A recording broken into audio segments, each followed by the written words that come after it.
Fermid Fershe, Alea Riv, Nateadori, Cantori, Olev. Skrivnari Augustin, Usal, Ata, Beliha. Onche I Goar, On Kodala. Ke Anadok, Il Shvim Yul, Lalin, On Dara, Shokten.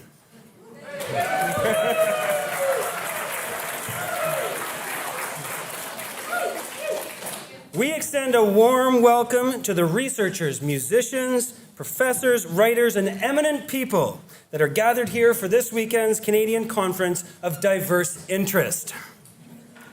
Good evening. My name is Gregory Betts, and as this year's Craig Dobbin Professor of Canadian Studies here at UCD, I am delighted to welcome you all to this celebration of cutting-edge literature, music, culture, and performativity.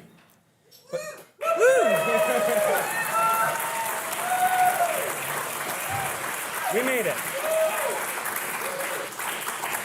But first, I would like to begin by acknowledging that we are gathered here today on the traditional territory of the Irish people.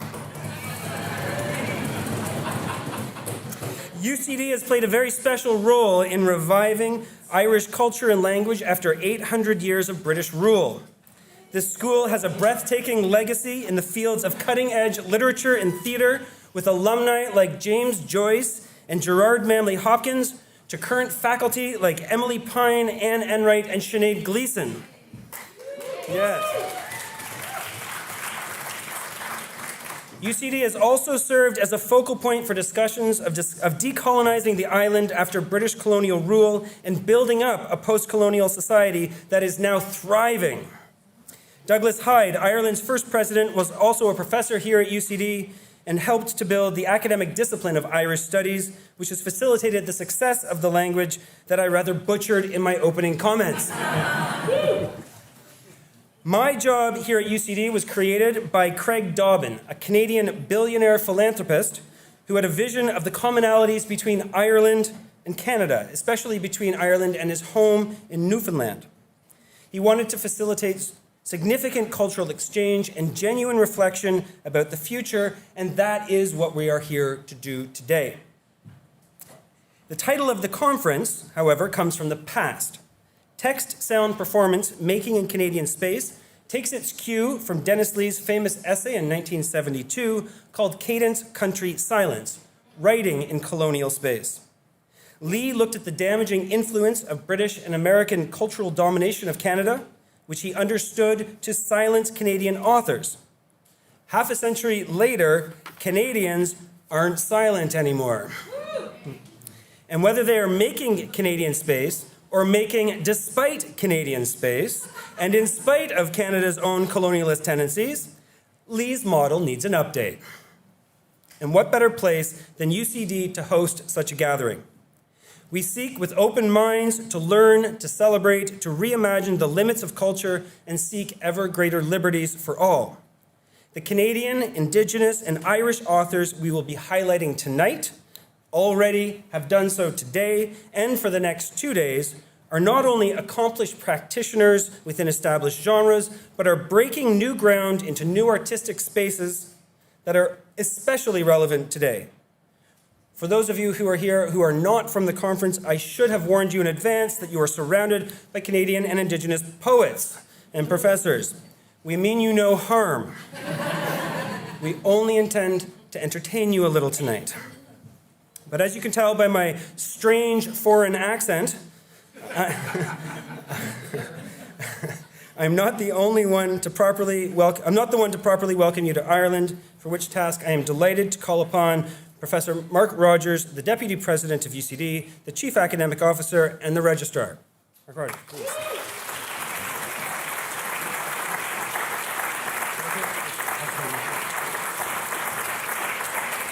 So, you're all very welcome here to University College Dublin, and I hope that you already enjoyed the events earlier on this afternoon and are looking forward to this evening's events. I note that one of the themes of the conference combines cutting-edge literature with the idea of decolonisation. This resonates well with the university.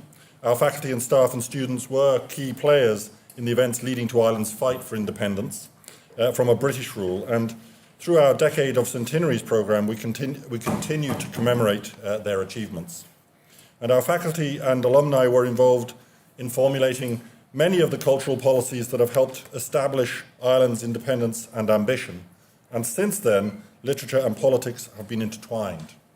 And the importance of culture, folklore, and very prominently literature have always been a major component of Ireland's vision of society, with a particular place of privilege afforded to innovative and experimental works. UCD's broad educational and research themes facilitate that new unique confluence. Over the years, the interdisciplinarity of our research has helped to identify and examine these themes, leading to a significant impact on life and society in Ireland and beyond. UCD has played and continues to play a major role in fostering Ireland's literary culture. The ongoing introduction of new programmes in the UCD College of Arts and Humanities will evidence that strength even more. Of particular note is the opening of the Museum of Literature of Ireland later this year at Newman House, the first home of the Catholic University, later to become UCD. So I would like to congratulate the organisers of this event on what sounds like a fascinating evening of talks and performance to kick off your conference. And I hope that our beautiful campus, if it didn't rain, provides you with a stimulus for the 3 days of interesting and in-depth discussion, and that you will leave energised with exciting plans for the future. And I'd certainly recommend that if it doesn't rain, that you take some of that conversation outside and do some of the woodland walks, which are really enjoyable at this time of year. So I do welcome you to the conference and hope that you really enjoy the next few days. Thank you.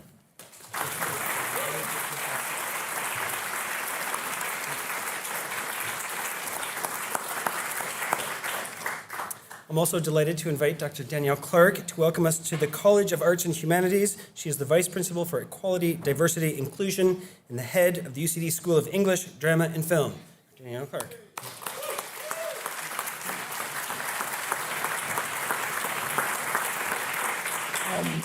I've lost my voice, and if anybody knows me, this is highly unusual, that I might be reduced to silence. I'm very pleased to welcome you all on behalf of the college principal who's away this week, Sarah Prescott, to the College of Arts and Humanities here in UCD, but also to my own rather fabulous school of English drama and film. I think the conference, in some senses, to me, represents the kind of apotheosis of the various things that we've been working towards, particularly over the last 3 or 4 years, in terms of thinking more seriously about creativity, the integration of creative practice into all levels of our teaching and our research, but also the other key questions that Gregory touched on, which is the beginnings of thinking about questions around decolonisation, Indigenous peoples, Indigenous cultures, and so on.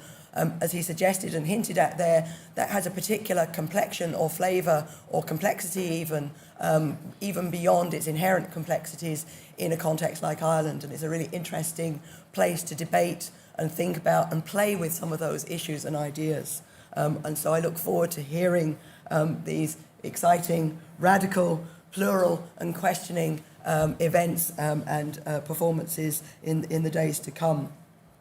Just one other thing to say, I think, which is, I mean, it's lovely to see Theatre Q, the scene of, many lectures and academic lectures enlivened in this way. It's a real testament, I think, to the ways in which opening up our objects of inquiry can bring new light.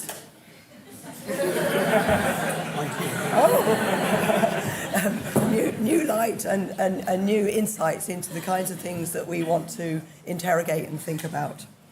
It's also, I think, extremely important to me in terms of the way we conceive of the future of our plural disciplines and the intersections between those disciplines, that these kinds of questions, performances and debates happen in the place of the university where we should be free from other kinds of constraints, free to think, free to dream, free to imagine. Sorry. Free to speak, yeah. I'd just like to say a couple of things in relation, a couple of words of thanks, really. The first is just to kind of acknowledge the support of the Craig Dobbin Chair, this has been a transformative thing for us in the last 2 or 3 years. I'd like to pay particular tribute to Gregory, who turned up only to...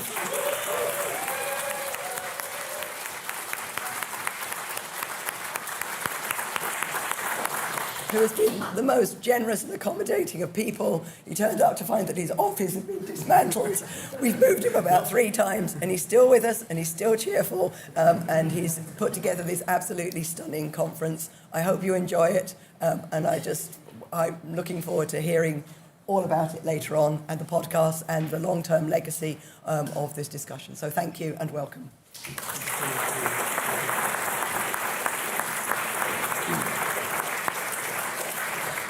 I will be on office number 5 by the time this is all done.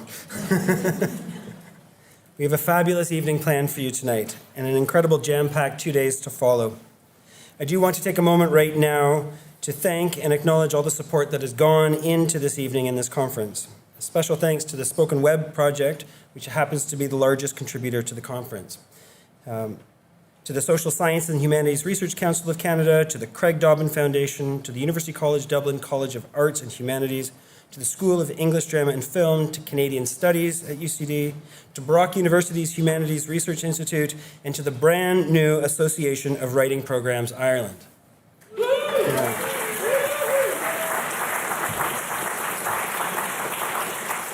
Because of all that support, we were able to keep the cost of registration down to about 10% of the overall budget and allow evenings like this to be free and open to the public. Those are the institutions. In reality, though, all of this is the work of people. And I'd like to single out Deirdre Daly, wherever she may be, who did so much of the website and promotional work. Deirdre. Paul Perry, who might be the hardest working author in Ireland, for advice and friendship. Emer Beasley for marketing, Neil McLaren for financial advice, and Sarah Prescott and Paul Halferty for letting me do it in the first place. I would also like to thank Lisa Betts for developing elaborate coping mechanisms.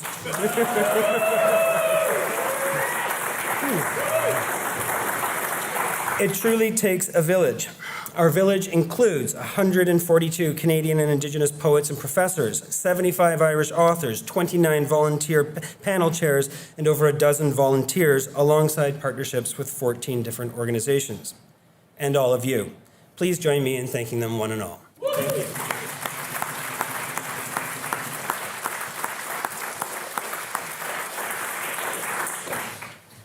Our first speaker tonight is Professor Christian Book.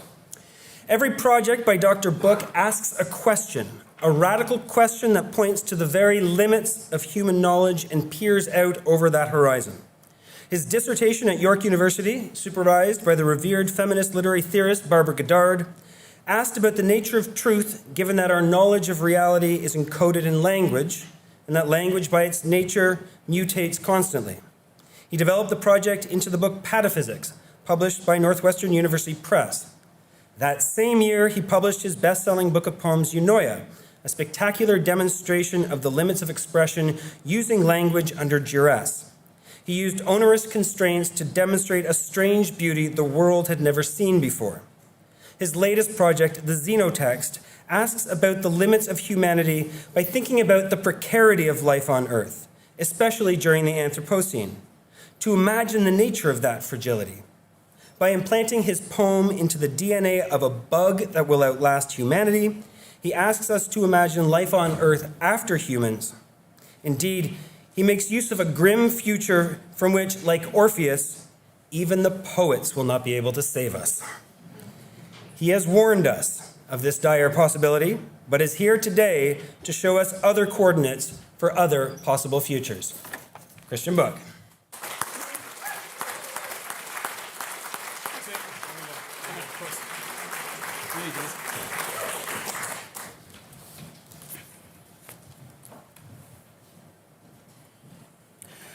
A zoom lens for the future of the text. Consider this metaphor, one that conceptualists like me might prefer to conceive as literal, that letters of the alphabet resemble atomistic particles, both indivisible and combinatory. What might this trope imply if we deliberately misinterpret it as an axiom? Lucretius, in De Rerum Natura, coins the word Kleinemann to describe the swerve that besets all atoms as they fall along fixed lines through the void, colliding to make compounds. The trajectory of the Kleinemann zigs and zags, tracing a clinical line, manic in aim. Lucretius argues that just as the Kleinemann names the minimal errancy that divides the wood of the firs, ligna, from the heat of the fire, ignace, so also does the Kleinemann name the smallest aberration in writing able to make the greatest difference in meaning. The difference of a single letter in the two words voluntas and voluptas at line 257 in Book 2 introduces a Kleinemann, for example, at the precise instant when Lucretius notes that the swerve allows us to wrest from fate itself either willful intent or soulful desire. The handwriting in the earliest instance of De Rerum Natura has obscured the proper letter, N or P, so we do not know which one applies, though both make sense. The letter, like the cat in the box of Erwin Schrödinger, exists in a superposition of uncertainties. When Murray Gell-Mann borrows the word quark from Finnegan's Wake by James Joyce, so as to name the constituents of the nucleon, the physicist infringes upon this atomism, which has transected theories of both matter and poetry since the time of Lucretius. The physicist reads a book that begins with the swerve of a river run during a fall of thunder, the text fusing words into portmanteaus that defeat spell checkers, because the text smashes phrases into each other like a particle collider, creating exotic matter. The thunder words, for example, concatenate diction for thunder from Arabic, Greek, French, Swedish, among other languages. Baba badal garachta kamina ron kon ron ton ron tu on ton trovarunan skan tu rnenfrnak.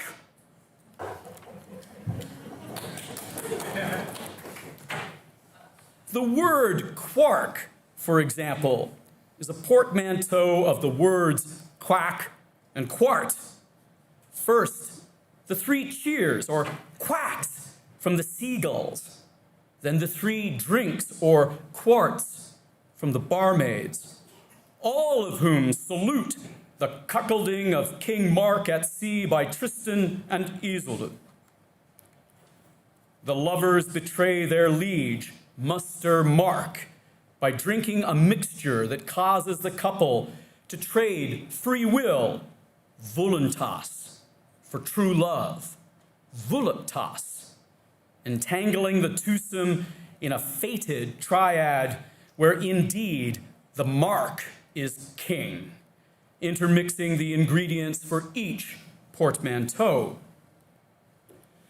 No quark can exist by itself, but in nucleonic particles, quarks always appear in triads, 2 down and 1 up in the case of any neutron N, 2 up and 1 down in the case of all protons P. All 3 quarks bound together by strong forces exchanged via gluons. Atoms can undergo beta decay, devolving into more stable arrays of nucleons. For example, N can decay into P if a quark randomly emits an electron and an anti-neutrino. Likewise, P can decay into N if a quark randomly emits a neutrino and an anti-electron. The emission of subatomic particles from an atom during such decay occurs because of quantum tunneling, and physicists can exploit this effect of quantum physics so as to build specialized microscopes sensitive enough to discern even a lone atom of hydrogen. IBM, for example, has used such a microscope in 1989 to position 35 atoms of xenon on a plate of cooled nickel so these dots of matter might spell out the trigram for the company, thereby producing the smallest artifact so far manufactured by humanity. If conceptualists study limit cases of writing, then surely atomic scales of expression qualify for investigation, as implied perhaps by a poem like Fact by Craig Dworkin, a conceptualist who lists upon inked paper the molecular components of the inked paper. When Anthony Athiran writes an anagram, he alludes to an elemental principle of matter, implying that every text consists of alphabetical permutations of other texts. Each line of his poem permutes the letters in the word permutations so as to explain this idea. Atoms erupt in mutant prose. I turn a poem. Its matter is upon me to trap us in utopian terms. At resumption, I must open art or input a stem torn up as time. Use important permutations. Should clap at that, I think, frankly.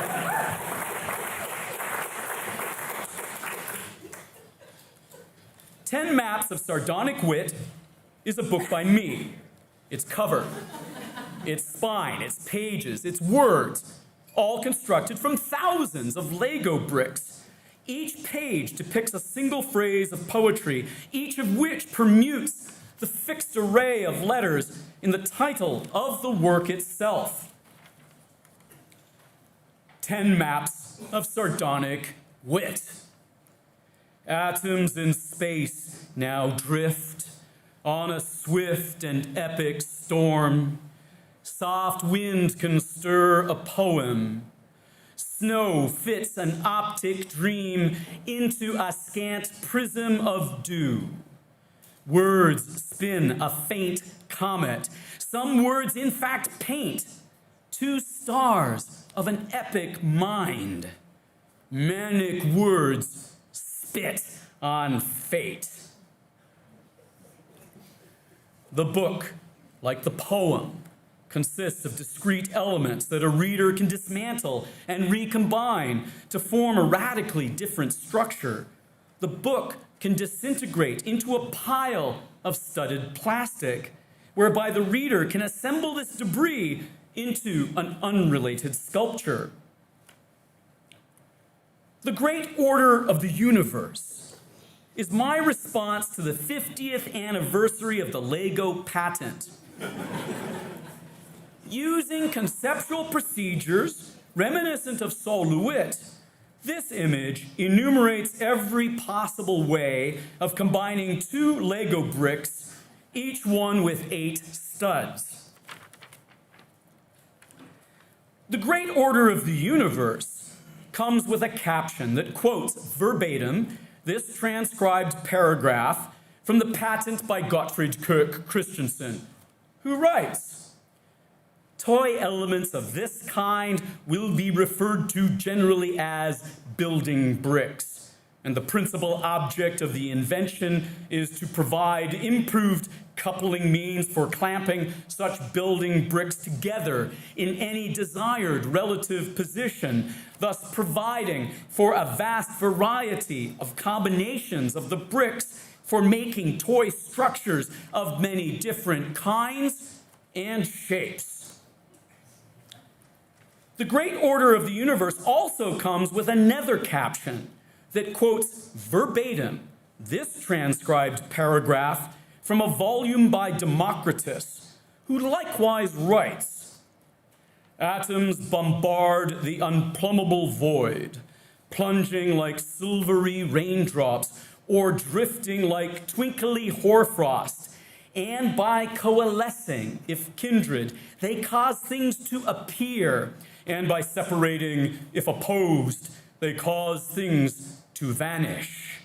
And from these interknit vectors, objects interlock, forever becoming one prolific universe, distinctive for its mild infinitude of forms.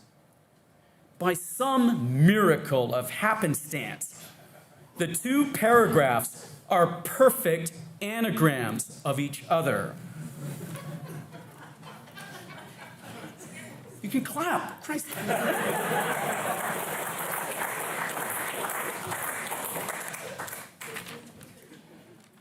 Gregory Betts, our host. Hey, brings such anagrammatic permutations to the ultimate fruition in his book, If Language, which rearranges the 525 letters in a paragraph by Steve McCaffrey, doing so 56 times, so as to highlight a remarkable virtuosity under constraint. Now, of those of you who had a glass of wine, I hope that you might join me in applauding our host with 3 quarks for Mr. Mark. Hip hip hooray!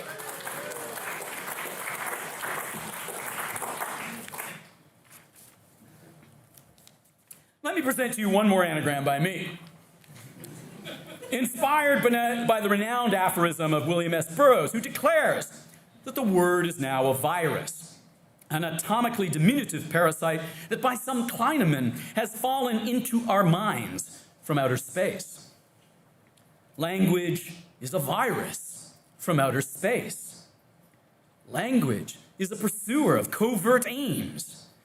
Language frames our virus as poetic. Language tapers our vicious frames. Language for us some is a corrupt sieve. Language for us promises a curative. Frederick Sanger, in 1974, sequenced the atomic genome for the virus Phi-X174. And to his surprise, he discovered that the virus used overlapping, interleaved instructions to encode more than one protein simultaneously within a single series of nucleotides. Frederick Sanger highlighted this section of gene A with its 121 codons because of its inordinate efficiency, heretofore unseen in nature, causing experts at the time to imagine that due to intelligent engineering by aliens, this virus might contain a message from outer space.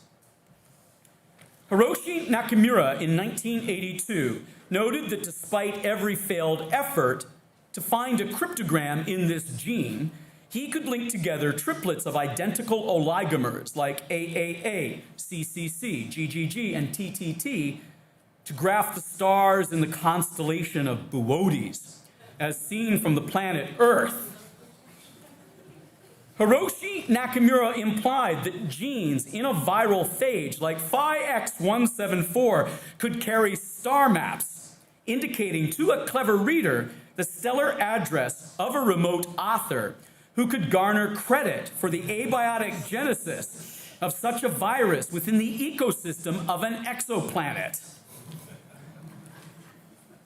Craig Venter in 2010 used automated chemistry to create such a bespoke species of synthetic bacterium, Mycoplasma laboratorium, otherwise nicknamed Cynthia, a cell bred with an artificially manufactured genome built from scratch by a computer. Craig Venter watermarked the genome by encoding into it a line from A Portrait of the Artist as a Young Man by James Joyce. To live, to err, to fall, to triumph, to recreate life out of life. Venter thus belauded the Kleineman in the first cells of a synthetic ecosystem. The xenotext is one of my own stranger things. An example of living poetry. I'm designing a bacterium that becomes not only an archive for storing a poem within a synthetic genome, but also a machine for writing a poem within a resultant protein. D. radiodurans is the proposed symbiote for my xenotext, in part because this extremophile can survive without mutation in even the most lethal biomes, including the vacuum of outer space, thereby making the germ an immortal memorial for a poem. Imagine pairing off the letters of the alphabet so that they are mutually assigned to each other, knowing that of the 7,905,853,580,625 options available, you must write a poem such that by replacing each letter with a cotype from this cipher, you get another poem. After years of failed trials, I have met this burdensome constraint. The sonnet Orpheus is written via DNA in the genome. The sonnet Eurydice is written via RNA in the protein. A correspondent letter in one text has a complementary letter in the other. Orpheus reads, "Any style of life is prim. Oh, stay, my lyre, with wily ploys, moan the riff of any tune aloud, moan now my fate. In fate we rely. My myth now is the word of life." The poem Eurydice reads, "The fairy is rosy of glow. In fate we rely. Moan more grief with any loss. Any loss is the achy trick. With him we stay. Oh, stay, my lyre. We wean him of any milk. Any milk is rosy." The poem Orpheus makes a mannish claim about the artful production of life. And the poem Eurydice makes a womanly reply about the woeful decreation of life. The two texts allude to an elegiac history of idyls in which a herd boy fails to charm a nymphette. The protein that enciphers the poem comes tagged with a fluorophore that causes the cell to glow red in the dark when the cell writes its text. The germ, in effect, fluoresces with a rubescence in a fey way that displays the rosiness assigned to the fairy in the poem itself. My gene XP13-4A has worked properly in E. coli, making me the first human in history to design a bacterium capable of writing a meaningful text in response to an enciphered gene. The dark blot in the second column from the left indicates the protein in the cell. I have borrowed time on a supercomputer so that I might perform simulations to determine the appearance of the protein expressed by E. coli, and this image depicts the molecular structure of the poem Eurydice after 2 femtoseconds of folding. This image depicts the embodiment of the xenotext as a sculptural translation built from toys used in labs to model atoms. The sculpture has appeared at the power plant in Toronto and the Museum of Contemporary Art in Denver, among other global venues. I have since implanted XP13-4A in cultures of D. radiodurans. And while the organism can integrate the gene into its chromosome so as to glow in response, I have yet to detect the full mass of the protein, since the cell metabolizes the poem too quickly for perusal. After having spent $165,000 Canadian to date on this project. More money than any advance for an edition of poetry in the history of publishing. I have been working to appease this little god with more subtle assays that might inflect the clinamen of its atomic swerve. Writing at such atomic scales constitutes one of the limit cases of conceptualism, and such an idea for a poem cannot help but expand the ambits of poetry itself, magnifying our conception of poetry to encompass even larger scales of expression for poetry. Keyes-Bowick, in his essay, Cosmic View, from 1957, is the first human to convey the size of the cosmos via a series of scenic images, each scaled up by a power of 10 across 40 jumps in perspective, from a sodium nucleus at 10 to the minus 15 meters to a galactic cluster at 10 to the 24 meters. Cosmic View has inspired the beautiful, haunting photoplay Cosmic Zoom, illustrated in 1967 for the National Film Board of Canada by Eva Jage, who animates the essay by Keyes-Bowick, zooming from the scale of a proton to the scale of a galaxy in 8 minutes. Cosmic Zoom has, in turn, inspired the movie Powers of 10, produced in 1977 by the designers at the Eames office, all of whom animate the essay by Keyes-Bowick, traversing cosmic scales from a millionth of an angstrom to 100 million light years. Each movie depicts the experience of the zoom as a kind of fall, either a falling away, as if pushed from a receding point, or a falling into, as if pulled down a swelling abyss. The viewers feel the clinamen of their delirium during this zoom through a void. With the fall of this zoom in mind, let me display some of the conceivable dimensional limits for the minimal element of composition in poetry.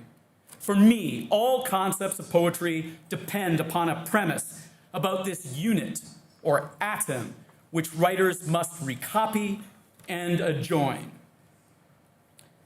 Conceptualists like me note that in a digital context, the subatomic component of writing is the pixel, a square equal to a bit of quantizable information, not unlike a unit of area in the Planck domain, the most infinitesimal instantiation of space-time. Zoom out. Jacques Derrida claims that the mark constitutes the minimal element of writing, what he calls the irreducible atom, at the asemic origin for the metaphysics of meaning itself, be this origin in the biogenetic code of life or the cybernetic code of data. Zoom out. Isidore Issoum claims, however, that the letter itself constitutes the minimal element of writing, what he calls the fraction of the word from which everything must be revealed, i.e., the asemic pieces of words pulverized into their alphabetical constituents. Zoom out. Charles Olson claims that the syllable constitutes the minimal element of writing, what he calls the smallest particle of all, situated at the place of the elements, of the minims of language, these particles of sound, each like a lone note of music. Zoom out. Ferdinand de Saussure claims that despite his own dubiety about its atomic status, the word as a value nevertheless resembles the minimal element of writing, what he calls the linguistic unit, i.e., something central in the mechanism of language. Zoom out. Jean-François Lyotard claims that the phrase constitutes the minimal element of writing, the only one that is indubitable because it is immediately presupposed as the most basic of links to which a genre of both rules and goals might apply.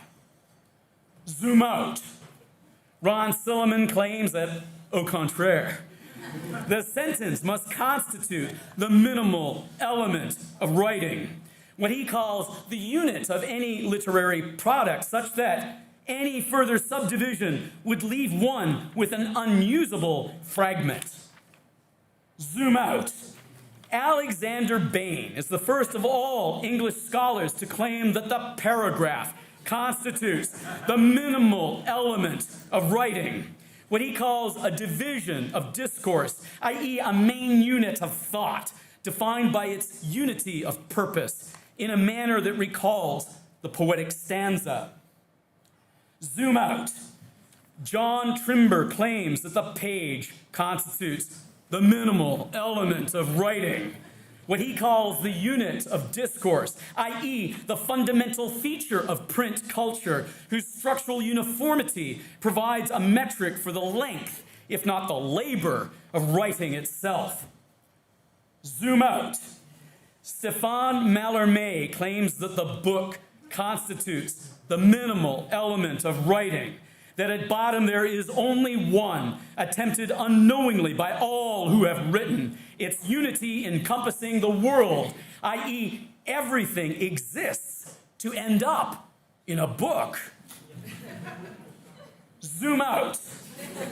Robert Croce might claim that the corpus constitutes the minimal element of writing, what he calls the poem as long as life, a kind of life sentence in which the whole canon of works by a single writer becomes the main unit for authorial discourse. Zoom out. Kenneth Goldsmith claims that the archive constitutes the minimal element of writing, since, as he notes, the digital genesis of any textual corpora now results at once in their curated storage, with everything copied and stowed online in automated databases. Zoom out. George Louis Borges imagines the extreme horizon for writing, an archive for every archive, a cosmically exhaustive repository containing every conceivable permutation of the alphabet, thereby reducing all subsequent authorship to preemptive plagiarism. Disputes among poets might arise in part from disagreement about what constitutes the true unit of composition. And so far, conceptualism has explored the most extreme of all such units, be they at the atomistic scale of our DNA or the archivist scale of the NSA. Future scales of our civilization may in fact offer even more stupendous dimensions for expression, as implied, for example, by an artist like Wim Delvoye, who carves his poetry into mountainsides. Susan, out for a pizza, back in 5 minutes. George.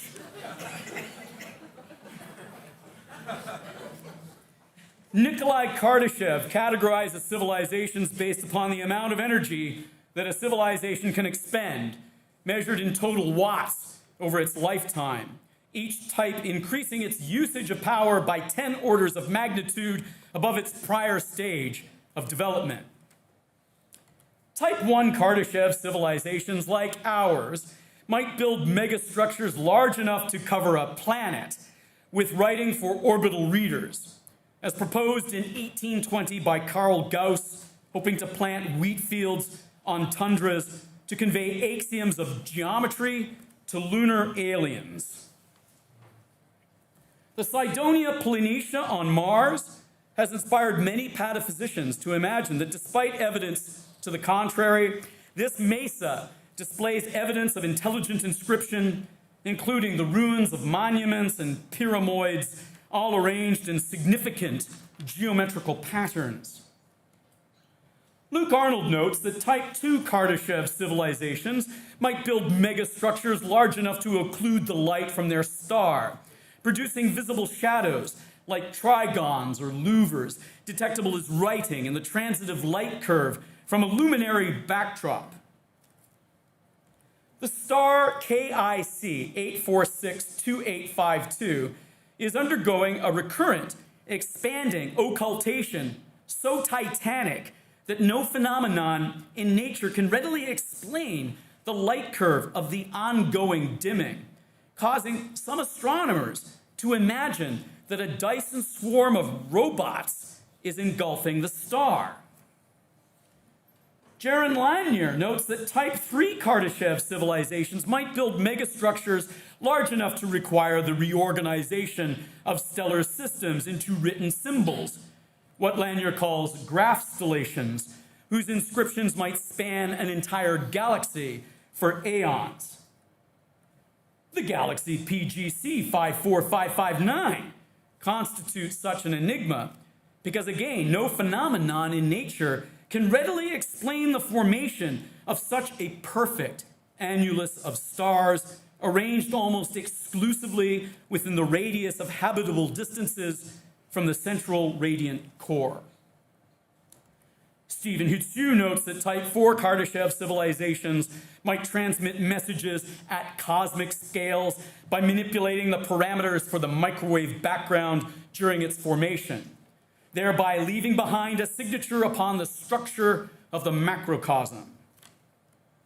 The Eridanus supervoid corresponds to such a cold spot in the microwave background, a spot so vast that no phenomenon in nature can explain its origin, causing some experts to think that the void provides evidence for tampering by forces from a parallel universe.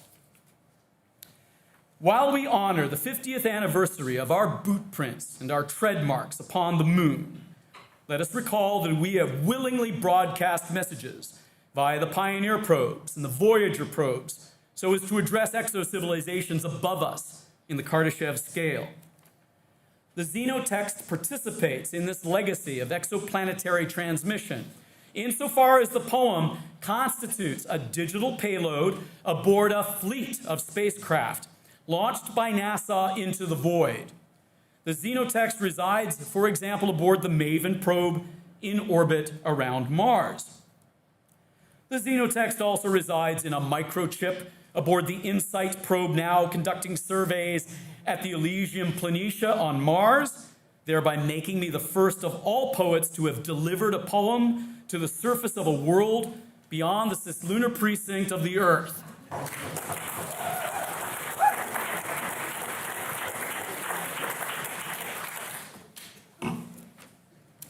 The xenotext also resides in microchips aboard not only the OSIRIS-REx probe, currently visiting the asteroid 101955 Bennu, but also the Hayabusa 2 probe, currently visiting the asteroid 162173 Ryugu. My poem is the first to visit such planetesimals.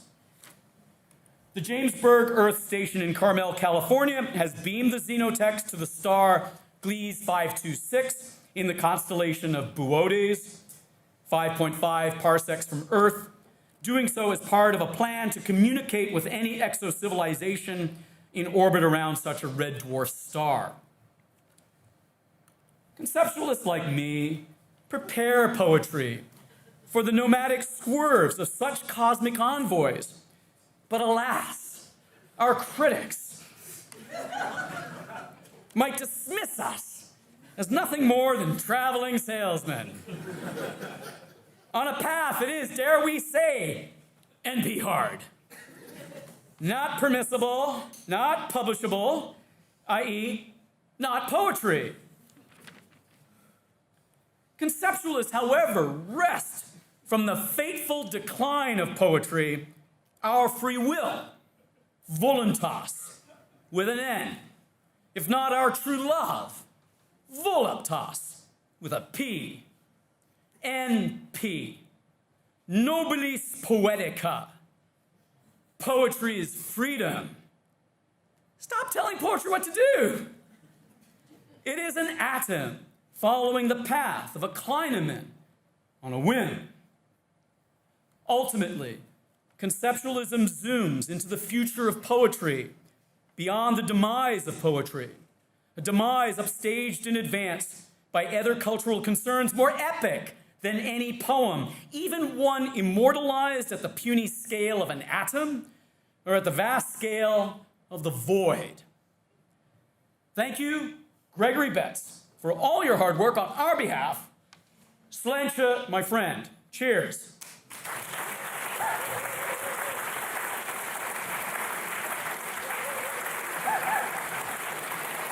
Our next performers are the Sila Singers, a throat-singing duo made up of two Innu women, Jenna Broomfield and Malaya Bishop.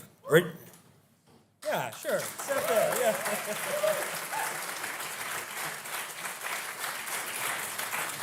They're originally from the Arctic regions of Nunatsiavut. Damn it. Okay, thank you. Almost as bad as my Irish. and Nunavut, respectively.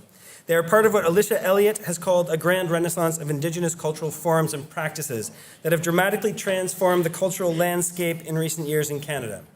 Their art brings Katajjaq, a social game, into the realm of art and invites consideration of the voice, the laugh, the growl, and the bond that holds them all together. Prince Charles and Camilla Parker Bowles got into trouble with the nervous Canadian media when they laughed during a spectacular performance of throat singing in Iqaluit. But practitioners were quick to point out that laughter is an essential part of the game and the art. I am thrilled that the Sila Singers were able to come to the conference, and I know that everybody is desperate for me to get off the stage. Please welcome the Sila Singers.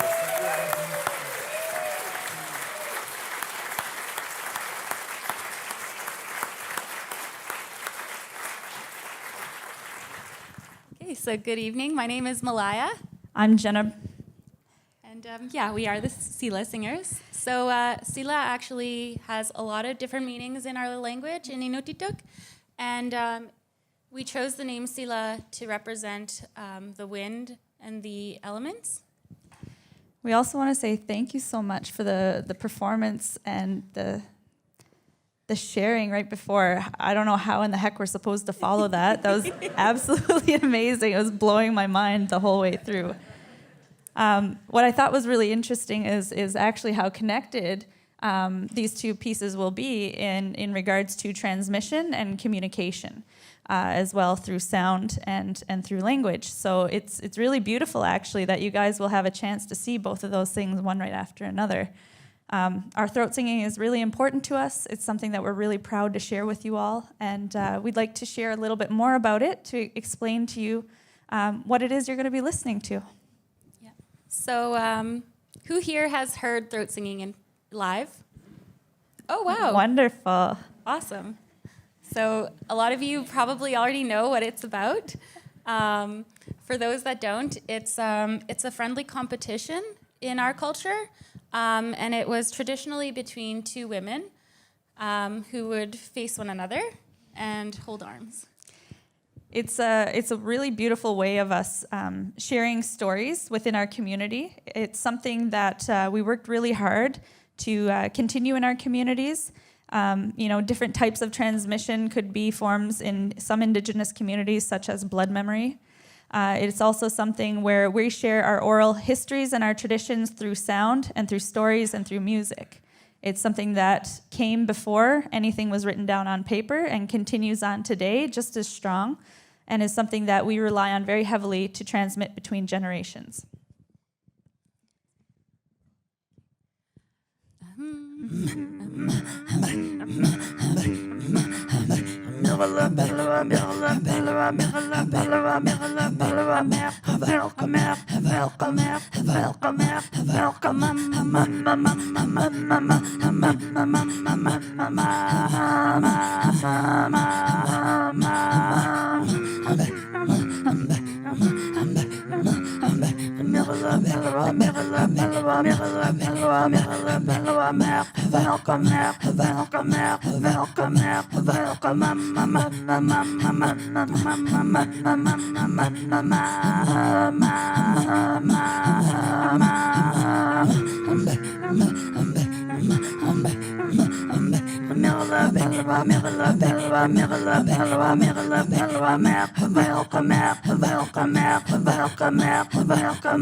That song wouldn't have been possible if it wasn't for our grandmothers and our aunts who carried our throat singing forward. That song wouldn't be something that we could share, but for our language. That song has words within it that are really important to our traditional language, which is called Inuktitut. For those of you who are unfamiliar with our community, just so that you are a little bit, as noted by Gregory, there are a whole group of Indigenous peoples who are here at the event. We have 3 groups of Indigenous peoples recognized within Canada. There are Inuit, who are the northern peoples. We are circumpolar. Then we have First Nations, who have many nations within there, as well as the Métis. And so we represent, right now today, parts of our culture. So Qimiqalwapi was the song that we just sang, and it's about a little puppy. And that was a really special song for me. I learned it. It was my first song that I learned when I was 5 years old. And I learned through school, through an integrative program where we have community members that come to school and teach children Inuit culture in Nunavut. It was a little bit different because of the colonial impacts and the differences that we had in our communities. Jenna had a little bit of a different way of learning. Yeah, so Malaya was really lucky that she got a chance to learn from some of her elders in our community. In fact, I think the elder you learned from had the same name as you, Malaya, which is really nice. Especially why I wanted to learn was because she had the same name as me. Naming conventions in some of our communities are extremely important. In my community, I was about 14 years old when I learned. Again, very different from Malaya. I come from Nunatsiavut, which is also the traditional territory of our region in Newfoundland and Labrador. And so we were some of the first colonized peoples over in the east. And so it took a very long time for that colonization process to work its way through the generations. Our people held on very strongly to our language and to our culture as much as they possibly could. But it came to a point where my generation were the ones who were not learning the language as much. My grandparents spoke. My grandma had 18 children, and she never taught her children as a way of protecting them. And so I had to rely on communities like Malaya's. We had to actually reach out to further communities to help us relearn and to hold on to some of those traditions. So it was really beautiful because, as you know, our community is circumpolar and we have a lot of people to reach out to.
That was called competition. Herein lays the competition.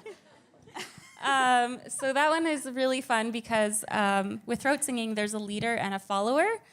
So generally, for performances, I lead. And I usually follow the songs. Now, I don't like to use the term follower for myself, so I'm going to explain a little bit further. Generally speaking, the person who's leading the song is very much a creative. They're a person who starts out with a set of sounds that they want to begin with. They're the ones who create the melody, create the tempo. They're the ones kind of in charge of the song.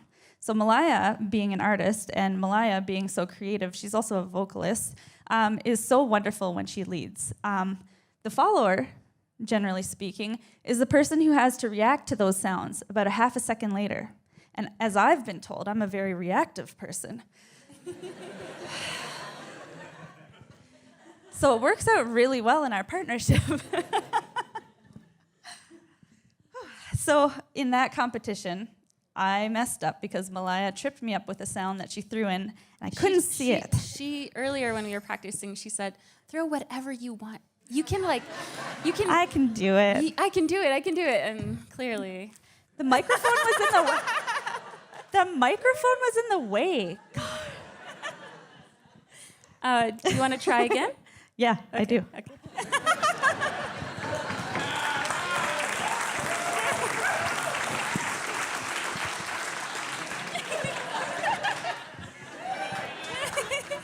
Okay, I'm ready.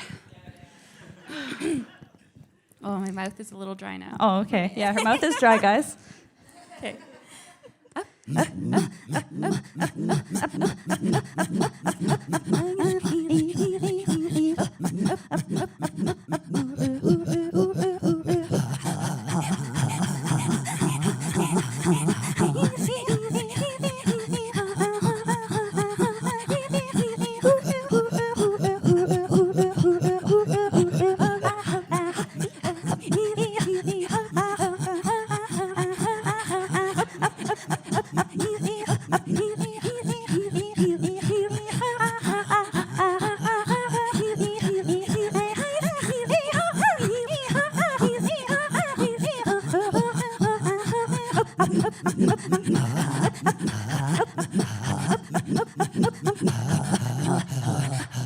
I think I got that. Yeah.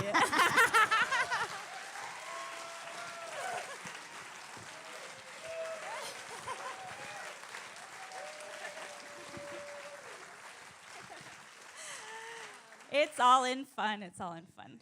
Malaya tends to trip me up. She's really fast, actually, which is really impressive. But I could never be as quick as she is as following people, because I would never know what that other person's gonna throw in front of me. It's tricky. It's tricky. But you know what? Everybody has a tell. This is what's really fun, is when you have a partnership, you actually get to learn their little bits and pieces. Malaya has this really beautiful dimple on her cheek. And when that thing starts to come out, I'm like, here it comes. Here's the bump. I know. I also have a secondary tell when Malaya knows I'm about to lose because my eye starts to water really bad. So she was saying I go really fast, and I know I go really fast because that's why she cries, because she can't. She's gasping for air. I would rather faint than lose. So again, with throat singing, it's not conventional singing because we are breathing while we're singing at the same time. There's no breaths in between your singing. We're just breathing through it all. Yeah. So. And what's really nice about it that people don't really tend to know about throat singing before they hear about it is that it's actually a really beautiful way of creating community. It's a great way of building community between one another. Malaya and I actually hadn't known each other years and years ago until we actually throat sang together for the first time. I was actually at work. Malaya came and she was doing a public performance, and they found out I throat sang and that she throat sang, and everybody pushed us together, and now we're a pair for the last 7 years, 6 years? Yeah. 8 years? Yeah, it's been a long time. 8 years. 8 years around this time. Yeah. We don't know exactly our anniversary date, but so it's really nice because when another throat singer meets another throat singer in a crowd, immediately we have this beautiful connection that we've created, and it's the same thing that's been this way for generations and generations and generations. That being said, some of the songs that we shared with you are some of our traditional songs, but it is also something that is very dynamic and very complex and continues on in our communities today. So our narratives from our generations are ones that we like to create as well in our songs. So because of the people who brought back throat singing, not necessarily brought back, but throat singing was just kept quiet. It was considered demonic to a lot of colonizers and especially to missionaries. So we weren't allowed to sing it publicly in front of people who would shame us or make it seem like it's really bad to do and awful. So a lot of people felt a lot of shame when it came to throat singing, and thankfully it wasn't completely wiped out. It was just kept quiet and shared when the oppressors weren't around. Yeah, it was something that was held in resistance by our community members, by our women, going through the residential school eras that our communities went through. It was something that was very, very much important, and it wasn't something that could necessarily be recorded on paper, so it was something that had to live in our memories and had to live in our mouths and had to live through our children and generations. So we're really lucky to be able to perform throat singing in front of you. So for me personally, it skipped my mother's generation. So it was from my grandmother's generation who brought it back into my community. So one really special thing that we got to do a couple years ago was teach it to my mom and her friends. So, yeah. That was really special. Yeah. So we're going to go into another song about little beings. And we know that Ireland has some folklore as well about some little beings. And we actually looked up on Wikipedia. There's like tons of different Indigenous communities and First Peoples who have stories about little beings, no matter where they come from. So they're around. We know they're around. I personally have never seen one before. We've always just caught glimpses or heard stories, and you tend to see things like little piles of shiny things, and you know where they stay along the shores or near the trees. And it's really nice because Malaya and I were talking about it one day, and we heard different stories from our different regions because although we come from the same community, we have a lot of diversity in our community. So we were kind of surprised to hear the similarities in our stories about little people. And so we devised a song that we thought would be essentially what we imagine a conversation between them to be like. This one requires water.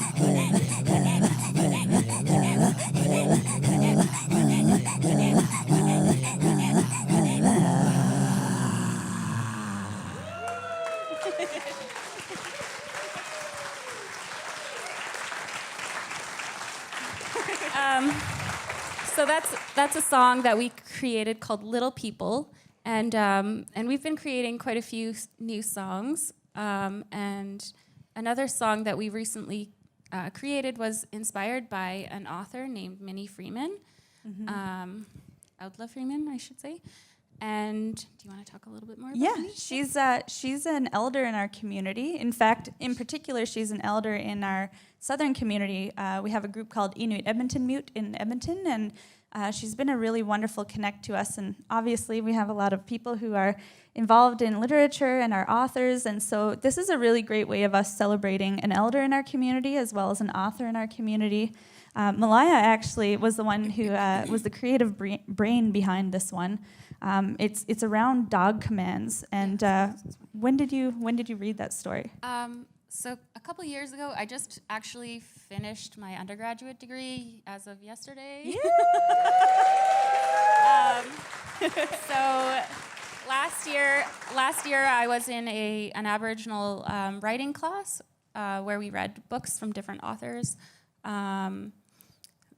that you probably will be familiar with. The class was taught by Kiwi Martin, and one of the books that we read was Minnie Audla Freeman's book of Life Among the Khalunat. So it's a memoir of her living through post-colonialism, through it, and then moving into a big city and living and working for the Department of Indian Affairs / whatever they were always all the names they went through. Yeah, it was really great. And in case you're unfamiliar with the term Khaluna, it means white people. So like the Southerners she was specifically referencing, and her experience in moving away from the North. So this is called dog command because in her book she talked about the dog commands her grandfather used when they were traveling with the dog team.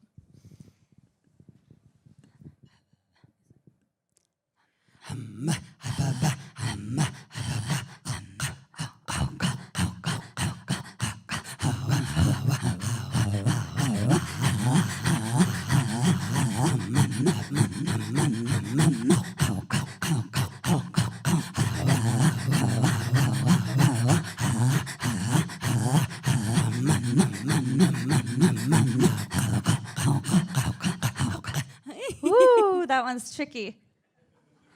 Let's do it slowly.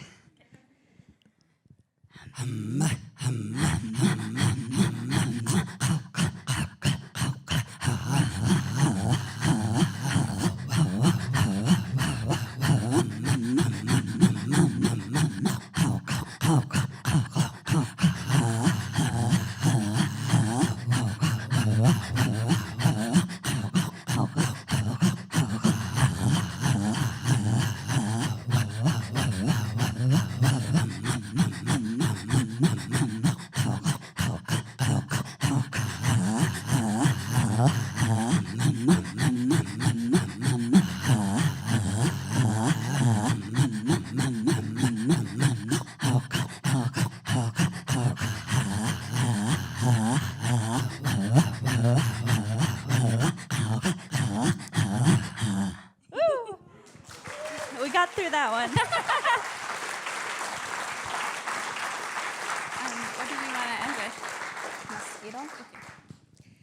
Whew, that one was a tricky one. So we've only been in Ireland for about 4 hours now.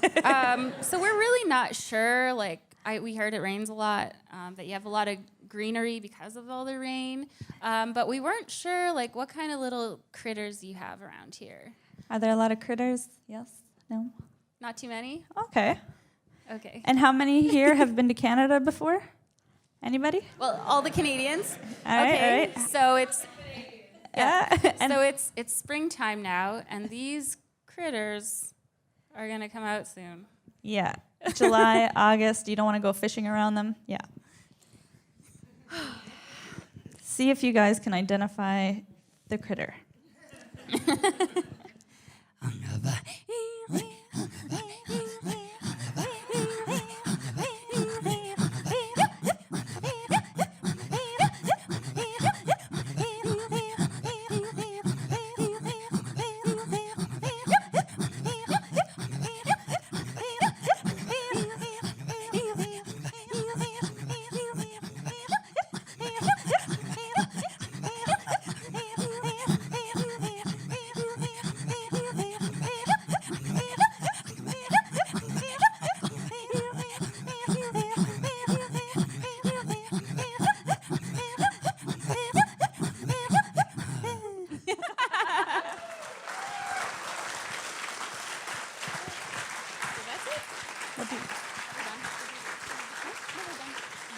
Anybody take a guess what those little critters are?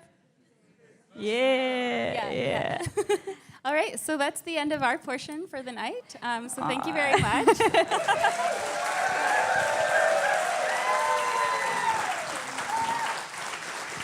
Nakkumik.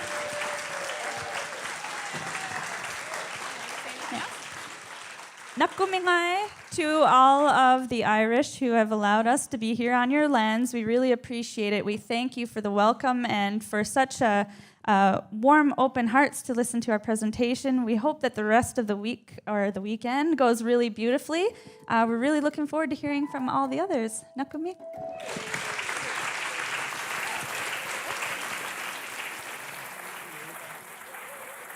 Early on in conference programming back in October, I was having a coffee with Kieran Crilly, the head of the School of Music here at UCD, in our lost common room. Let's have a moment of silence for that. I was telling him about the event, and without missing a beat, after he understood what we were all about, he said I needed to find Barry O'Halpin, the musician in residence at the UCD College of Art and Humanities. Barry is a composer of experimental music and a leading musician in Dublin, performing new music with all of the leading orchestras, and he is a major part of one of my favorite bands in Dublin, Alarmist.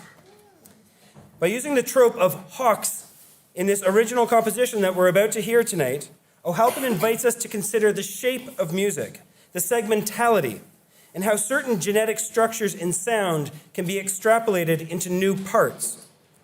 Demonstrating the epigenetic composition, 4 poets have responded to the composition you are about to be treated to in a series of ekphrastic poems, which I hope anybody who wants one has been able to pick up a copy of this chapbook that's circulating. And if you haven't, please come and see me quickly. There's only about 6 left.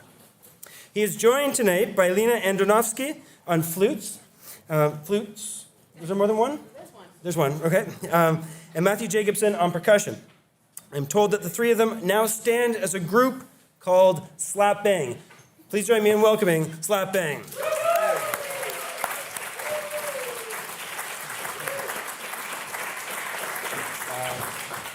Just a very quick introduction. So Slap Bang really is the duo of Lena Andonovska and Matt Jacobson. I'm just a composer who's been fortunate enough to work with them as they've kind of become a really distinct double team unit. So bass flute is famously a very quiet, kind of ghostly instrument that gets drowned out by everything else. But when it's rigged up with a microphone and put into an amp with multiple effects, it suddenly becomes a beast all of its own. So the drums have to compete with it, which is, not something you would ever consider in a totally acoustic situation. So I'm delighted to be involved in this amazing event at this great conference. So thanks very much to Gregory for having me and for incorporating this piece of work into it. I was struck by a lot of the parallels between the previous performances with this piece. So one of the key elements of this piece is a transcription of a wasp mating song, which is this kind of gnarly, strange, melodic thing. I wish I recorded it myself in a wasp's nest, but I didn't. I found it in a database. But still, I extracted that material and kind of wove it into this piece that is really exploring the crossover between 2 fantastic performers, one from a primarily classical training background, one from a jazz background, but really looking at the kind of crossovers between their practices and also the crossovers between the sounds of their instruments and all the kind of strange, bristling, quiet textures and big, loud, screeching textures that can happen between them. So there's a lot more information on the piece in the program, but I'll let these guys get started. Slap bang.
Final presentation of the night, our finale, if you will, is the keynote address by Dubai Young, Anitafrika.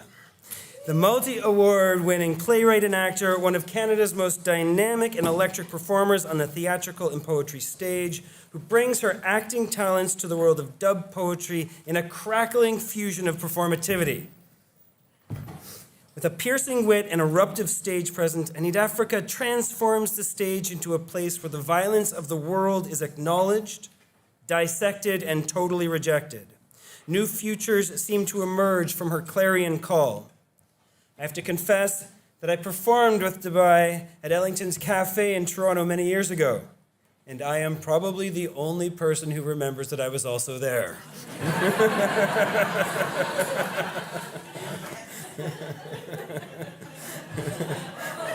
I forget.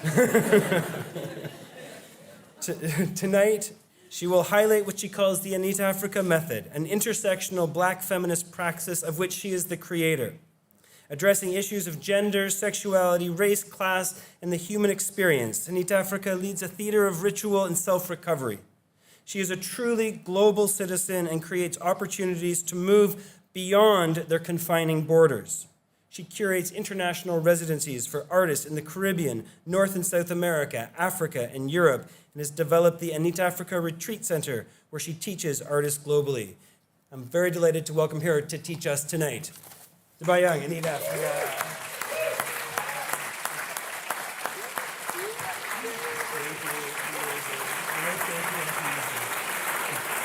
So let me, here's your...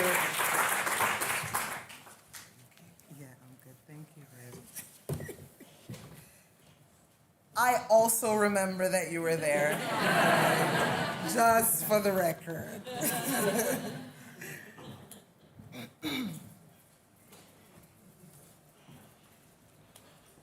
Once upon a time today, in a land so far away, there lived a people deep as the earth, mother womb blessed their birth. The land gave food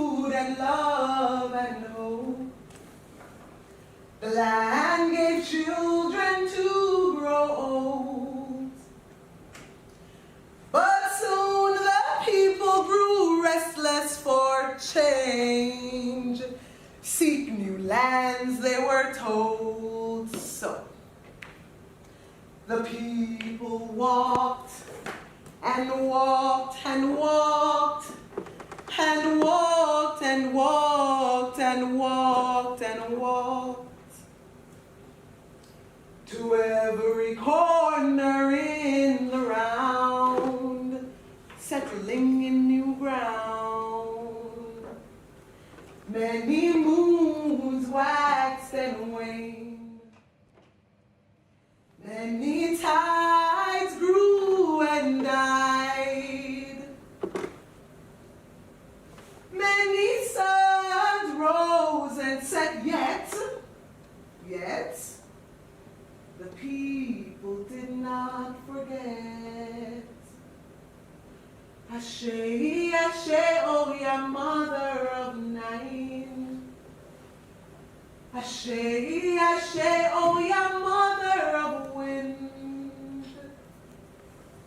Thunder, lightning, death, and rebirth. Ashe, our mother of change. Then came the time of the warring ones who killed their brothers, their sisters, their sons. From village to village they plundered their race. Forgetting Oya's fate, they built great big birds of the seas, then hacked their brothers and sisters beneath, then sold them 1 by 2 by 3. How did this come to be? Many more moons waxed and waned, many more tides grew and died, many more suns rose and set, and the people did forget. The people did forget. Ashe, Ashe, oh ya mother of nine. Ashe, Ashe, oh ya mother of wind. Thunder, lightning, death, and rebirth. Ashe, our mother of change.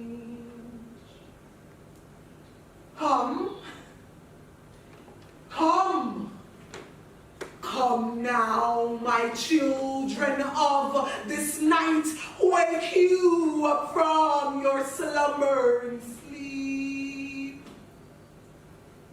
How a story calls with urgent flight of how we came to be, of how we came to be. Across these oceans you must come.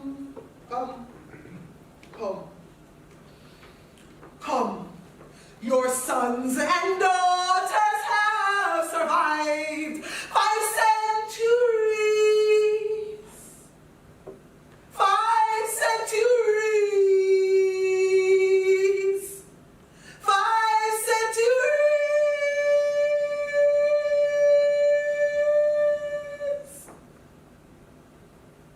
Beneath the divide, new meaning to our lives.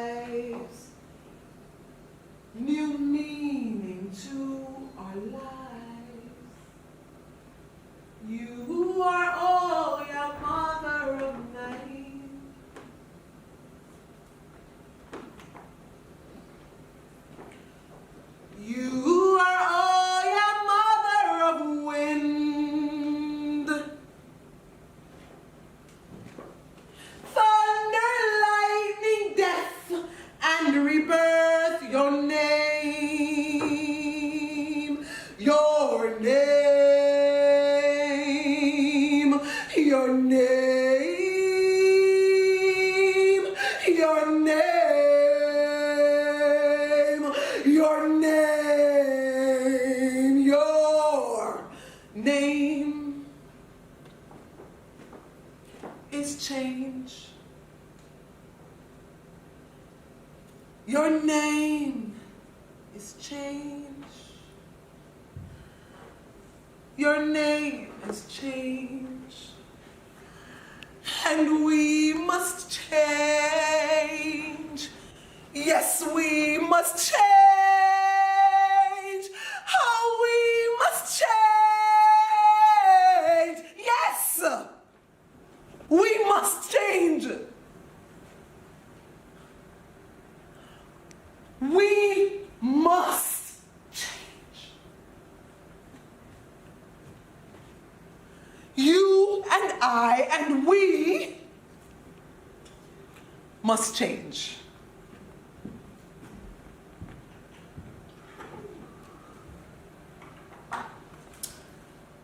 It was performance that saved me.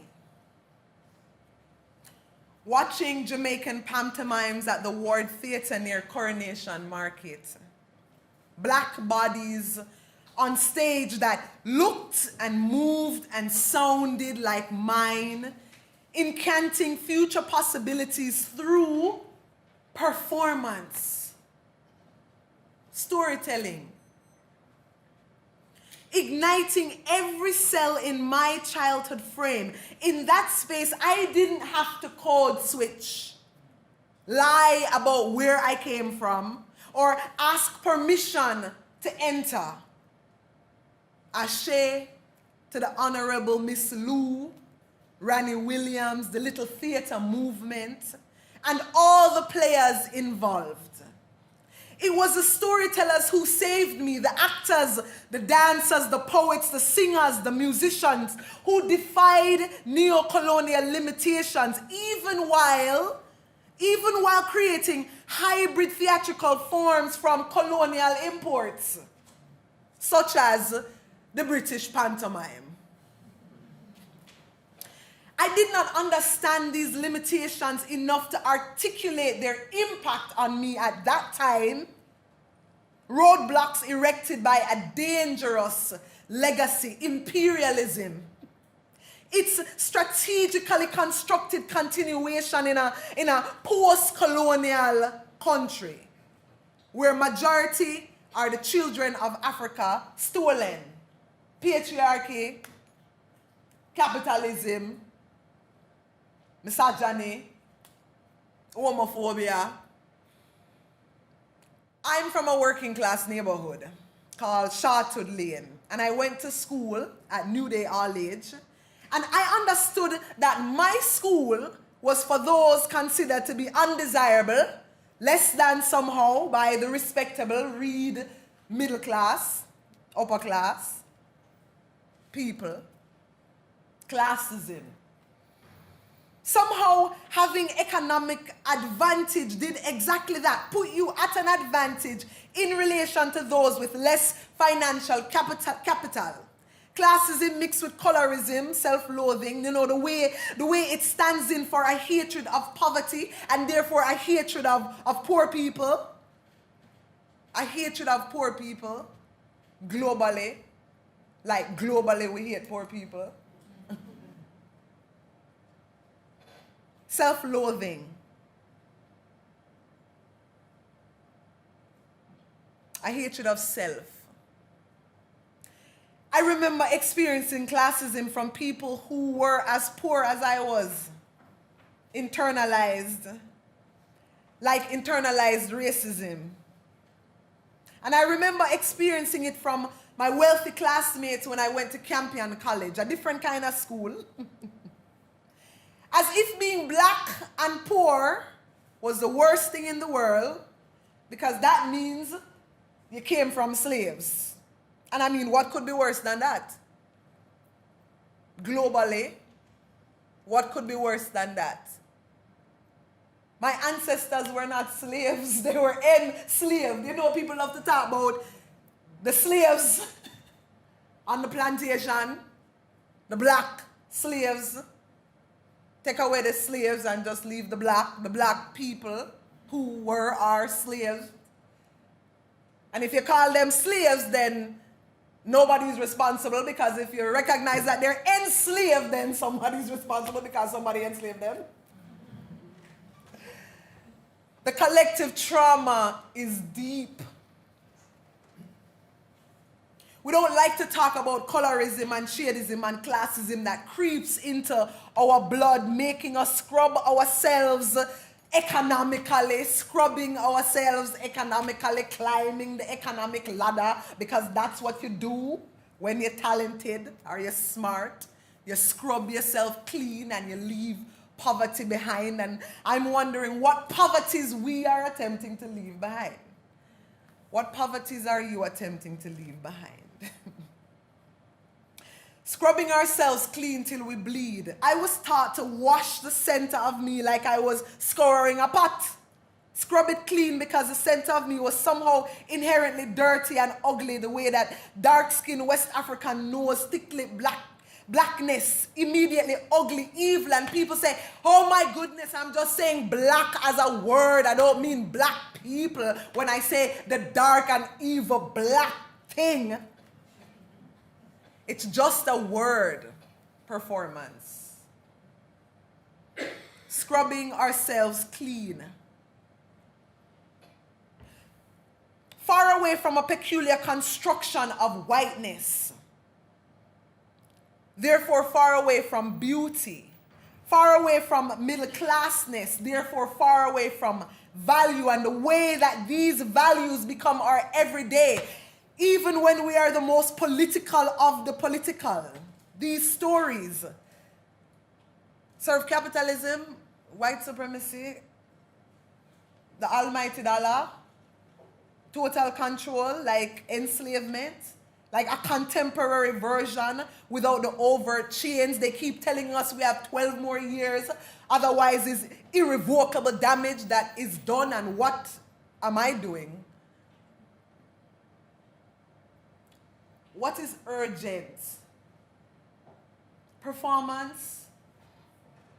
What is urgent?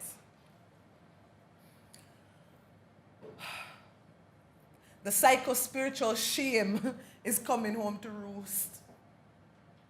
I cannot help but remember the child version of myself, desperate to understand why was I born wrong? I mean, really? Simply wrong in every way. It was performance that brought me salvation. Because in performance,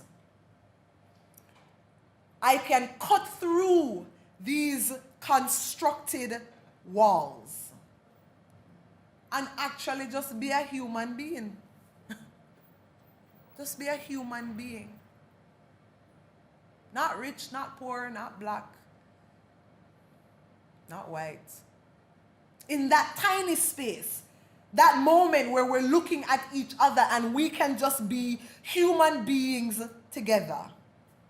So performance is the realm through which I conjure change. It's my most magical, witchy, powerful space. Performance.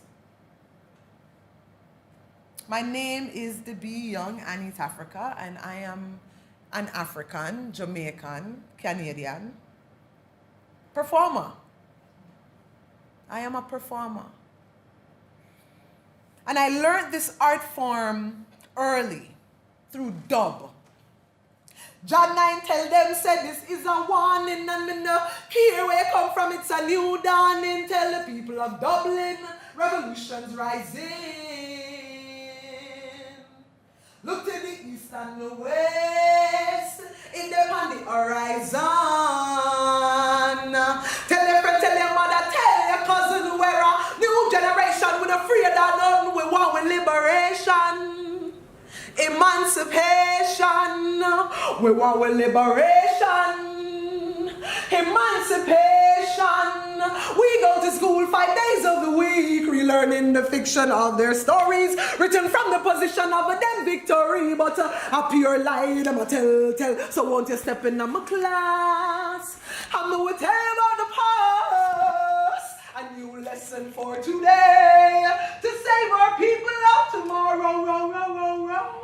A time for we decolonize, Woman and a man say we must realize. Broken the legacy we are legitimize when we keep our eyes closed and act surprised. There's a little fella upon the street. Him a pack a little neat. Uzi. I get a youth with few options. Him say gang him family. Watch him go out in a blaze of glory. You remember when we used to play in the dirt? And the boy them used to lift up with skirts. Dandy shandy, hide and seek. Spin the buckle, get a kiss on the cheek and flirt. Now you see the youths that come here up a flirt. Open up a fire, everyone bite the dirt. He has a big old gun. He wants to have fun. Him don't know that in time soon come. Him don't know that in time soon come. Him don't know that the time soon come. John, I tell them, say this is a warning, and me no care where you come from, it's a new dawning. Tell the people of Dublin, revolution's rising. Look to the east and the west, it's upon the horizon. Tell your friend, tell your mother, tell your cousin, we're a new generation. We're not afraid of nothing. We want with liberation, emancipation. We want with liberation, emancipation. We go to school 5 days of the week, relearning the fiction of them story written from the position of their victories. But a pure lie, a pure lie, a pure lie, a pure lie. Them a tell. Little Mary Sue says she wants blue eyes. I asked her why and she started to cry. She said, my cousin Eileen, she gets the ice cream, her skin's light brown and pretty. You remember when we used to play at the house? You are the mother, me and the mother. The shade that we skin, no, it never matter. Well, now Mary Sue is 13, she's old enough to buy skin lightening cream. And me, not in all that skin lightener. She bleach out her skin so she can be lighter. She bleach out her skin so she can be whiter. She bleach out her skin so she can be better. In the future, skin cancer. John, I tell them, say this is a warning, and we not care where you come from, it's a new dawning. Tell the people of the world, revolution's rising. Look to the east and the west, it's upon the horizon. Tell your friend, tell your mother, tell your cousin, we're a new generation. We're not afraid of nothing, we're not afraid of nothing, we're not afraid of nothing, we're not afraid of nothing, we're not afraid of nothing. We're not afraid of nothing. We want with liberation, emancipation. What does that mean? What is it? What does that mean? What does that mean?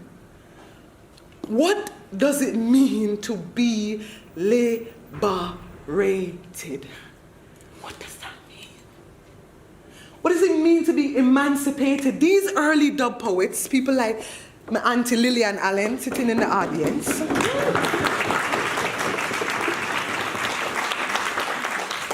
These early dub poets who I grew up watching, who nurtured me, who taught me that old African griot storytelling tradition way where you sit at the feet of your elders.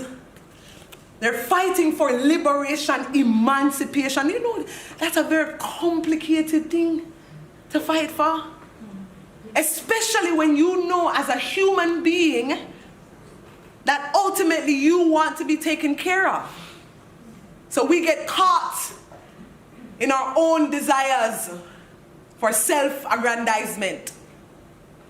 And then we can't understand solidarity struggles across the horizon. So we will fight against racism but not classism. And we will fight against classism but not homophobia. And we'll fight against homophobia, but not the environment. So what does it mean to be liberated then? What is emancipation then? If ultimately we're only fighting for ourselves. These are the questions I'm asking myself. These are the questions. These are the questions. At what point does liberation and emancipation demand a wide panoramic 360-degree lens where we have no choice but to connect the past to the present, i.e., how did we get here? How did we get here? And can we talk about environmentalism and racism and classism and genderism without talking about capitalism and our own desires for class ascendancy? These early dub poets, Mutabaruka, Afua Cooper, Adrizina Mandela, Jean Binta Breeze, Linton Kwesi Johnson. They set the foundation while riding a wicked reggae beat. In my mother's graduating thesis from the School of Drama, which she entitled Dubbing Theatre, Moving Dub Poetry into a Theatrical Realm, she identified the 4 main elements of dub as being nation language, the language that you speak in, the language of the people. 2, music, recognizing that music, rhythm has a way of connecting us to each other that is very difficult to explain, and I know a whole heap of bright-minded people can explain it, but me will just call it magic, right? The politics, and that's a lowercase p, politics, which is the personal is political, is the political is the personal. That's one of the first things I learned from my elders, where they said, if you're going to look out for yourself, you have to also look out for the community, and the community is not homogeneous, i.e. you don't only look out for people who have the same values or look like you or are you in so many ways, that the people becomes a continually extending circle of people. Could it be possible that this circle extends to the entire humanity? Could it? And guess what the 4th element was? Performance. Performance. These poets recognize through blood lineage that ultimately that tree by which we gather, whether it's a tree of the kitchen or the tree of the bedroom or the tree of this lecture hall or the tree of outside or wherever you find that tree and you gather and you begin to tell each other stories, that place is the most revolutionary and transformative place. No matter what you believe and think, you can listen to a poem. You can see an artist embody a performance piece and be changed for your lifetime. That happened to me over and over and over when I was growing up. It led to a lifetime of trying to embody that possibility in every moment. In the same ways in which I was taught, I teach. I teach. We have to teach. We have to teach. I don't mean say you have to be a lecturer or a professor or whatever you find yourself doing in life. We have a responsibility to teach, just like we have a responsibility to learn. That came through very clear to me, and so I teach. In Toronto, I started a theatre company just like one of my mentors did, Adrizina Mandela, who started a theatre company and taught us for free. Myself, Wayne Mengesha, Trey Anthony, Ngozi Paul. There's a whole generation of us who came out of Be Current Theatre. Free. So I teach for free. I started a theatre company called Water and ran for 8 years tuition-free residencies because education should be free. Mentorship, apprenticeship should be free. It should be free. Like, we're talking about educating ourselves to educate our children for 7 generations. You hear them talking about 12 years. That is not even half a generation. 12 years, they're saying. 12 years before it's irrevocable. So we have to teach. In that capacity, for 8 years, I invited whoever wanted to come. Predominantly black youth, indigenous youth, trans youth, queer youth, non-binary youth. Many of the youth who weren't being served in other spaces. Young people would leave York University, UFT, Ryerson, and come to study at Water, coming through the doors weeping, saying that they didn't see a space for themselves. They were in performance programs that were telling them that they needed to leave themselves by the door instead of telling them, bring all of who you are, because in performance, there is room to hold all of who you are. That's why we tell stories, to understand ourselves as human beings. I couldn't understand how are these theater programs educating these young people to further hate themselves? Educating these young people to not acknowledge or even to go back into their histories and herstories, to understand what happened in the past. How could we possibly fix what is going on now if we can't educate our young people to go and look to see, look where your people came from, look what was done, look at the mistakes that we made so that we can do something different. I mean, it's madness. It's absolute madness for these performance training programs all over the place, educating young people to further hate themselves. Under the guise of studies. It's studies. We're studying. We have to teach. We have to teach. You and I have to teach. And in order to teach, we have to really and truly ask ourselves, what is it that we know? And what we don't know. We have to ask ourselves honest questions as educators. The future, it's our future.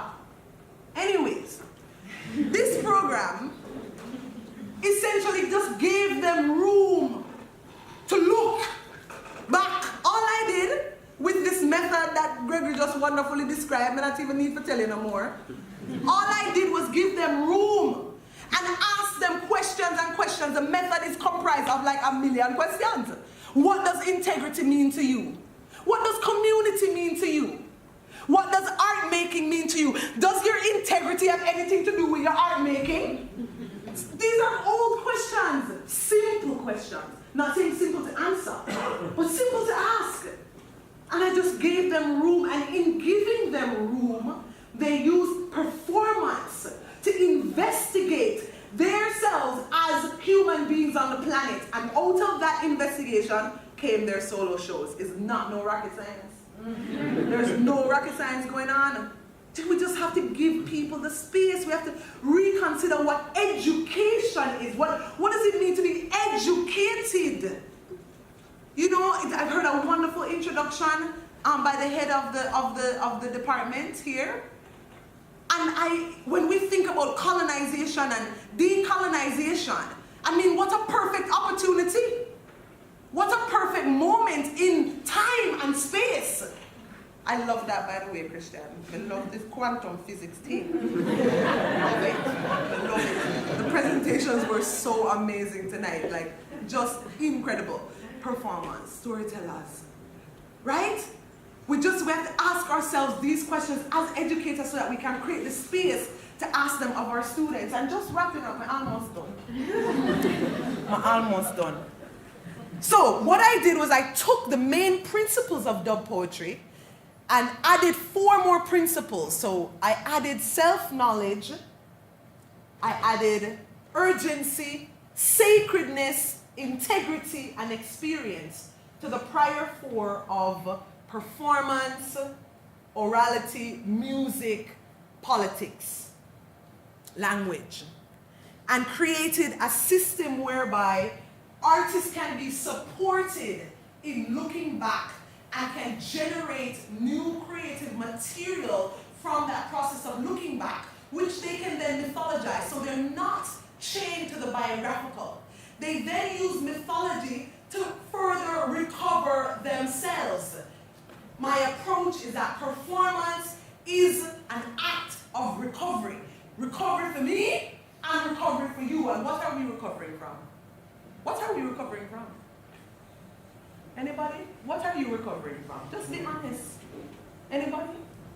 You can share. What are you recovering from? Interruption. Interruption. What else are you recovering from? Capitalism. Capitalism. What else are you recovering from? The patriarchy. The patriarchy. Oppression. Oppression. Self-hate. Self-hate. Birth. Earth. Earth? Birth. Lord have mercy, I just sum up everything. one word answer. And you know what the paradox is? It is true, and also we love to be alive. This is the grand paradox, isn't it? Right? What are we going to do with this birth now that we're here? Because we are. What are we going to do with the time? We think about education, studying. Why is it that we create such beautiful, beautiful meanderings? We do that because I do think we are in love with life. It's so incredible to study.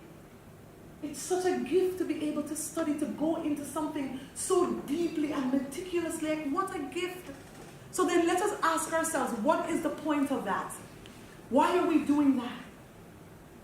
Is it so that we can support 7 generations to come? Or is it just so that we can prop up ourselves in the here and now? And when we're dead and gone. For me, performance is the way that I choose to do the work. And I imagine that for all of us in here, we have multiple ways in which we choose to do the work, and know that there's no one way to do the work. We need everything. We need everything that you're passionate about. Definitely do it. Just ask yourself, why? Why? Why? And in closing, who amongst us carry the sage secrets of loving? Our elders, our children, the ones who walk with the old-time knowledge of a healing love, an unapologetic love, an uncompromising love, our honest love. If you tell me who, I will sit studently by the rivers of their feet, because I want to unlearn all the unknowings that I have come to know. I want to relearn a language of integrity. I want to relearn a language of honesty, of compassion. These languages were carved on our heart's tongue by ancient ones who somehow I have forgotten. It's like somewhere between a dream and a timelessness across the ocean, waters, our sons and daughters, our mothers and fathers and auntie, uncle, sister and brother, they stretch love's fabric thick and thin. So now, here we are trying to heal. Trying to heal these scars of wars, these scars of broken fiber that stick up inside and we're like, Maka. Who amongst us carries the same secrets of loving? Where are our elders, our children? The ones who walk with the old-time knowledge of a healing love, an unapologetic love, our uncompromising love, an honest love. If you tell me who, I will sit studently by the rivers of their feet, because I want to unlearn all of this unknowing that I have come to know. I want to relearn a language of integrity, a language of compassion, a language of honesty. These languages were written on our hearts' tongues by ancient ones who somehow, sometime, somewhere, I, me, you, we, have we forgotten? We haven't forgotten. We haven't forgotten. We haven't forgotten. We haven't forgotten. Forgive me for not having loved you relentlessly. Forgive me. Forgive me for not having loved you. You gotta understand that in all cases, fear has been my worst enemy. I mean, were fear not here, I would kiss you and feed you food from my soul. And I would stop you from aching and share a smile. I would even wait with you by the roadside for a while. I would. Were fear not here. Were fear not here, the full moon radiance of your vulnerable and warrior spirit washing over me like the sun bathed in truth would mirror, and I would shine, and so would you. And we all would shine brilliantly. Were fear not here,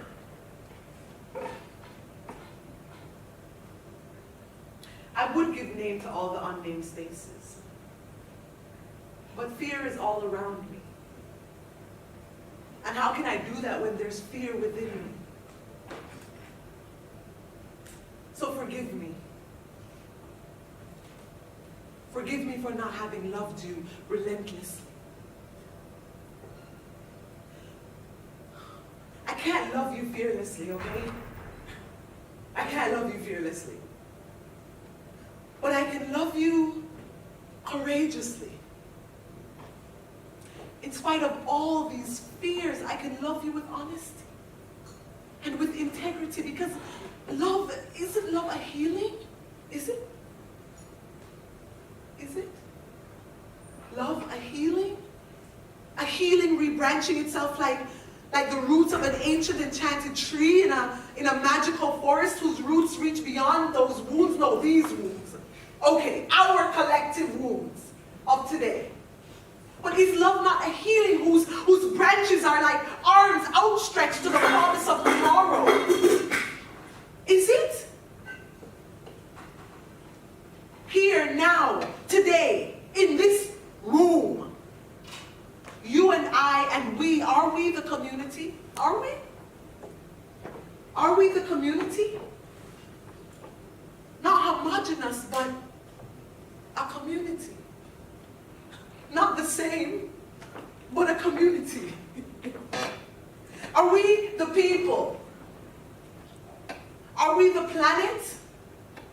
Are we the universe? Are we the omniverse? Are we the multiverse? What are we? Are we everything and nothing? Is it possible that we are everything and nothing?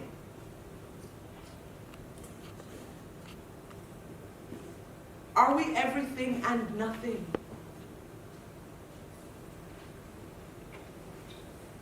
And if we're everything, we're everything and we're nothing.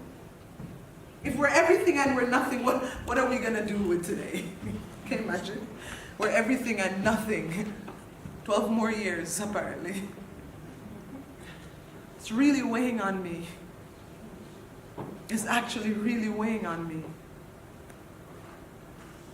So we're everything and we're nothing. What are we going to do with our time? What are we going to do? What are we going to do with each breath that's left? What are we going to do with our hands? What are we going to do with our education? What are we going to do